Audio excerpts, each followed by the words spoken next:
ஏன்னா விலக சொல்றேன். ஏன்னா ஏன்பா நாடகம் வச்சுன்னு யாருன்னா கேட்பாங்க. கேட்டா இதுதான் அடுத்த காரணமாச்சு உனக்கு தான் ஆட்டம்.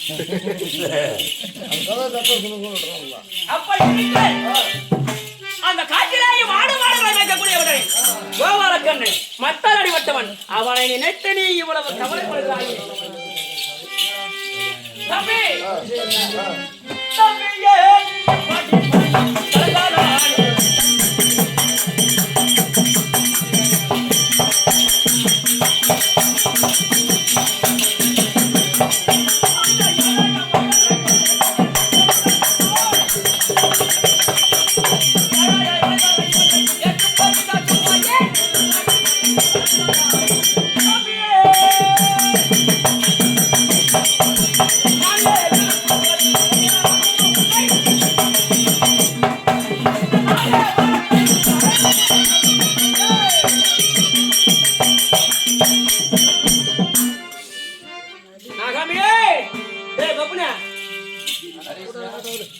அப்படி அந்த பஞ்ச பாண்டவரை போய் நினைத்து பெரிதும் கவலைப்பட வேண்டாம். என் கையில் என்ன இருக்கு பாத்தியா? நாகாஸ்திரம். இது என்னது? பாம்பு. அஸ்வசேனன் என்று சொல்லக்கூடிய நாகம். பகை பாம்பு. ஆமா. இது யாரு மேல பகையா இருக்குது? எப்படி இந்த நாகத்துக்கு பகை வந்தது தெரியுமா? சொல்லுங்க. காண்டகா வனம் என்று சொல்லக்கூடிய காட்டை இதுதான்டா உங்க நாடு, இதை வச்சு நீங்க போச்சுங்க. அப்படியே அந்த பஞ்ச பாண்டவருக்கு கை நீட்டி விட்டுட்டேன். உண்மைதான். அந்த காட்டை இவனுங்க என்ன செஞ்சாங்கன்னா தேவ இந்திரனுடைய துணை கொண்டு அந்த காட்டை சரக்குட வளைக்கிறார்கள். காட்டை அழிக்கும் போது அக்னி ஜோலை வீசுகிறது. எங்க பார்த்தாலும் நெருப்பு போய் பறக்கிறது. அந்த நேரத்தில் காட்டுல 100 வருஷம் வரையும் ஒரு நாகமானது யாரையும் தீண்டாமல் இருந்தால் ஒரு ஜான் அளவாகி அது இறக்கை வந்து பறக்குமா. அப்படி அந்த அஸ்வசேனன் சொல்லக்கூடிய நாகன், வாசுகி என்று சொல்லக்கூடிய நாகம் யாரையும் தீண்டாத காரணத்தினாலே அது இறக்கை வந்து இந்த தீயிலே நாம் இருந்தால் நாமும் இந்த குட்டியை மாண்டு மறிந்து விடுவோம். அதனால இந்த குட்டியை வாயிலே கவிக்கொண்டு மேலே பறக்கிறது. அருகாமையில இருந்த கோபாலக்கண்ணன் என்ன செய்தான்? அர்ஜுனா, உன்னுடைய கணைக்கு ஒரு நாகம் தப்பி போகுது பாரு, விடாது அப்படின்னு சொல்ல அர்ஜுனன் கணையை விட்டு அந்த வாசுகி என்று சொல்லக்கூடிய நாகத்துக்கு சிரமறு பட்டு அங்கேயே துடிதுட்டி இறந்து விட்டது. இந்த குட்டி நாகத்துக்கு வாழ போட்டு ஆமா. அப்படி இந்த நாகம் அர்ஜுனுக்கு நேர் எதிரி யார் யார் யார் அப்படி அவனை 56 தேசமும் சுத்தின்னு வருது. இது நாகம் என்னதான் பேசுறது நாட்டு மக்கள் யாருக்குமே புரியல. அப்போது 32 பாஷை, அதுல நயன பாஷை, இந்த பாம்பு பேசக்கூடிய பாஷை நயன பாஷை என்று சொல்வார்கள். இந்த நயன பாஷை எனக்கு தெரிந்திருந்த காரணத்தினால இந்த நாக எப்பா போதும், இந்த நயன பாஷை எனக்கு தெரிந்திருந்த காரணத்தினாலே அர்ஜுனுக்கு நேர் எதிரி நான் தான். நாகமே, உனக்கு என்ன காரியமாக வேண்டும் சொல்ல அப்படி என்று கேட்க, ஐயா எனக்கு குடங்குடமாக பால் ஊற்றி வளர்த்திரானால் என்றைக்கா இருந்தாலும் அந்த அர்ஜுனனை நானே கொள்வேன் அப்படி என்று சொல்ல அன்று முதல் இன்று வரை இது பால் ஊற்றி வளர்த்து வர நானே விட்டாலும் நாகம் விடாது, இந்த நாகம் விட்டாலும் நான் விட மாட்டேன். சரி, இவ்வளவு நேரமா பெருமையா பேசுறியே, யார பத்தி பெருமையா பேசுறேன்? அந்த அர்ஜுன பத்தி பெருமையா பேசுறேன். கண்ணன், கோபாலக்கண்ணன். அவன் எப்பேற்பட்டவன் தெரியுமா?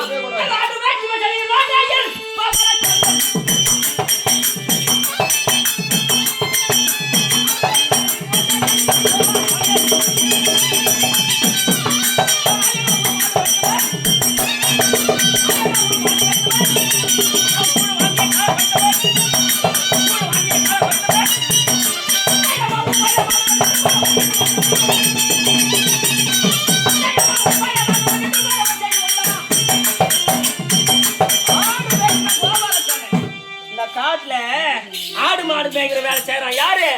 கோபாலக்கண்ணன் நரிக்குடி பாட்டி. அவனை பத்தி பெருமையா பேசுறையே தம்பி, நான் இருக்கிறேன். இருந்தாலும் உனக்கு ஒரு மனக்கவலை. யாரு மேல?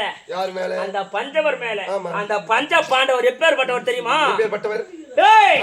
அவர் எப்பேற்பட்டவர் தெரியுமா?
17வது நாள் சண்டை. இந்த 17வது நாள். 14 ஆமா 14 3 நாள் வாங்கி கொடுத்தாரு. 17 14 நீ புரியாம வந்து பேசினா நீ என்ன பேசுற யாருன்னா புரியும். 17 சொல்றாங்க. பையன் போட்டுறியா? டேய் அப்படி 17வது நாள் சண்டை. இந்த 17வது நாள் சண்டையிலே எனக்கு சேனாதிபதி பட்டம் கொடுத்ததினால் வெற்றி உன் பக்கம் நிச்சயம் தம்பி, என நம்பு. ஆனா மதினாரே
யுத்தத்திலே எனக்கு வெற்றி தேடி தாருங்கள் அண்ணா அப்படி என்று சொல்வான் என்று பார்த்தால் வாய் என்ற ஒரு அவசரமான வார்த்தையை சொல்லிவிட்டான். வாள் என் முனையை பார்க்கிறதே, இதுக்கு என்னப்பா அர்த்தம்? அண்ணா இது தெரிந்து வந்த வார்த்தை தான், தெரிந்து வந்த வார்த்தை தான் தவிர தெரியாமல் வந்த வார்த்தை கிடையாது. ஏனப்பா அப்படி கூறினார்? கிழக்கக்கூடிய 18 நாள் யுத்தத்திலே 14 தினங்களாக இதனால் வரையிலுவோம் ஒவ்வொருவராய் அழைத்து வீரத்திலகம் விட்டு வீரவாள் கொடுத்து சேனாதிபதி பட்டம் கொடுத்து போருக்கு போய் வாருங்கள் அனுப்புகிறேன். போய் வாருங்கள் அப்படி என்று ஒரு வார்த்தையை சொல்லி அனுப்பினார். சென்றவரையே தவிர ஒருவரும் வந்து வெற்றி செய்தி என் காதால் நான் கேட்க கிடையாது. அதனால தாங்கள் இடமாவது மாறுதலாக போருக்கு போய் என்று உரைத்த தாங்களாவது வெற்றி பெற்று தம்பி துரியோதனா இந்த யுத்தத்தில் நமக்கு தான் ஜெயம் என்று உரைப்பாய் என்ற ஒரு அற்ப ஆசை, ஒரு ஆசையினாலே இந்த வார்த்தையை சொல்லிவிட்டாய். சரி தம்பி, சென்று வருகிறேன், போயிட்டு வா. அதான் போறியா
எனக்கு வெற்றி தேடி தாருங்கள் அண்ணா, சென்று வாருங்கள் என்று சொல்லாமல் என்ன வார்த்தை சொன்னான் பார்த்தாயா?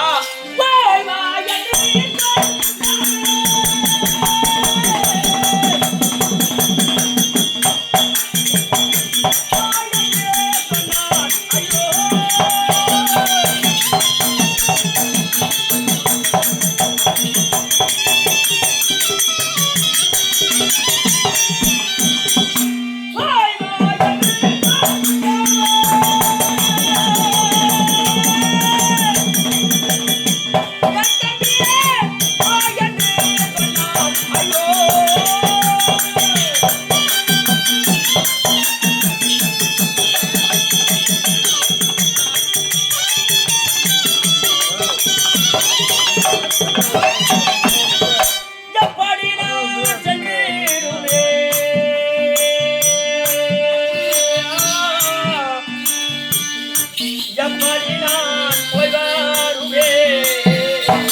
என்று சொல்லிவிட்டாரே. இந்த வார்த்தையை கேட்டதுமே என் மனநிலைமை எப்படி தெரியுமா இருக்கிறது?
பசுவை தாயாக விளங்கக்கூடிய பசுவை விட்டு பிரிந்து விட்டால் எப்படி அந்த கன்று குட்டியான துருத்தி இருக்குமோ அத்தன்மையாக என் மனநிலைமை இப்படி இருக்கிறது. இருந்தாலும் முன் வைத்த காலை பின் வைக்கலாமா?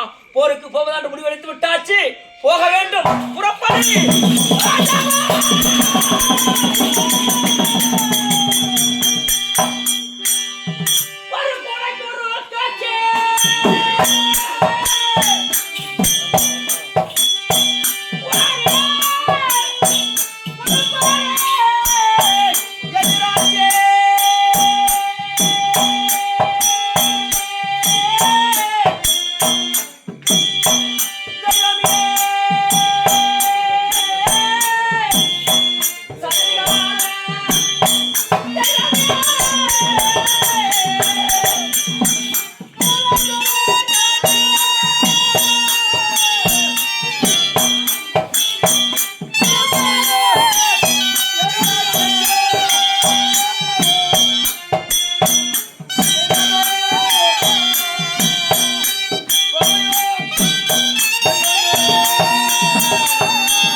விட்டால் பாட்டு ராக எழுதிற பாரு அதான் உயிர் என் உயிர்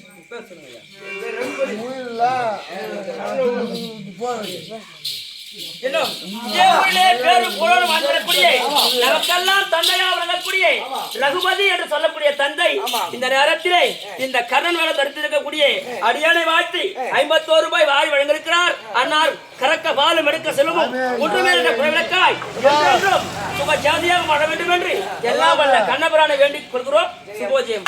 அப்படி இருந்தால் போகலாமா?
அங்கே பெண்கள் எல்லாம் கும்பலாக கூடிக்கொண்டு ஒப்பாரி என்று சொல்லக்கூடிய ஒற்றை குரல் ஓசைய காதில் விழுது.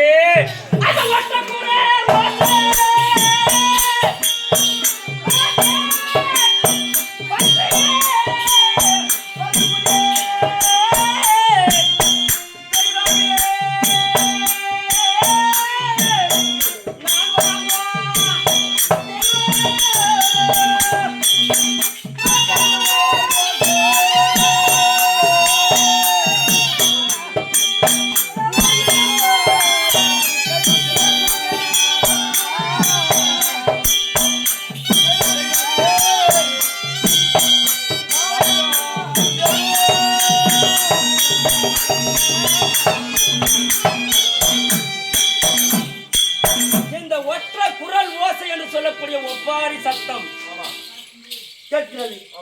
ஒருத்தர் எங்கன்னா வெளியே கலையும் போறாங்கன்னா இந்த பூனை குறுக்க வரக்கூடாது, புது பானை எதிரிலே கொண்டு வரக்கூடாது, ஒப்பாரி சத்தம் கேட்கக்கூடாது. அப்படி கேட்டால் ஆகாத சகுனம் என்று சொல்வார்கள். இந்த ஆகாத சகுனத்தை எல்லாம் பார்த்து கொண்டு இந்த கர்ண மகாராஜன் நான் இங்கே நின்று விட்டார். பாரத போர் நடக்குமா? போகலாமா?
இந்த குதிரையானது ஓடிக்கொண்டிருந்தது.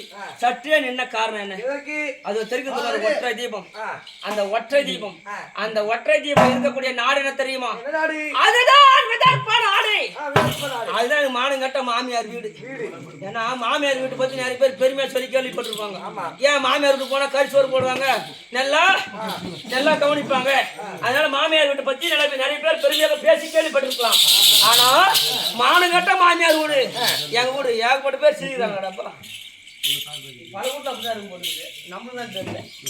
அப்படி இதுல போதி செய்கிறியா? அப்படி இப்ப எங்க விட்டேன்?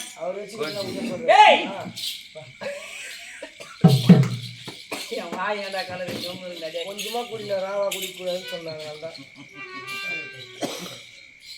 அந்த விதர்ப்ப நாடு ஆ. எங்க மானங்கட்ட மாமியார் வீடு ஏன் தெரியுமா சொல்றேன்? ஏன் நான் வாழக்கூடிய வாழ்க்கை அப்பேற்பட்ட தரமான ஒரு வாழ்க்கை, மானங்கட்ட வாழ்க்கை. வாழ்க்கை என் பொண்டாட்டி என்னிடத்துல நல்ல முறையில குடும்பம் பண்ணியிருந்தா எங்க மாமியார் வீட்டை பத்தி நான் பெருமையா பேசியிருப்பேன். அவ வாழ்ந்த லட்சணம் அந்த மாதிரி என்கிட்ட. அதனாலதான் மானங்கட்ட மாமியார் வீடுன்னு சொல்றேன். அப்படி இருந்தாலும் செல்லக்கூடியதா குருச்சேத்திர பூமி. பூமி ஒருவேளை வெற்றி இல்லைன்னா தோல்வி. எல்லாம் செத்துருவேன். ஆமா, நான் செத்துருவேன். தோல்வி ஒருவேளை வெற்றி கிடைத்தால் வீர சொர்க்கம். 5 மணிக்கு தோல்வி கிடைக்கவில்லை என்றால் அவர் இடத்திலே பெற்று கைத்தாமரமானது மனசுக்காக ஒரு திருப்தியா இருக்கும். அதனால நேராக செல்ல வேண்டும். விதர்ப்ப நாடு அருகாமையிலே இருக்கக்கூடிய தோழி பெண்கள் இடத்திலே கர்ணமகாராஜன் வர சொன்னார் என்று ஒரு நோய் போய் அப்படியே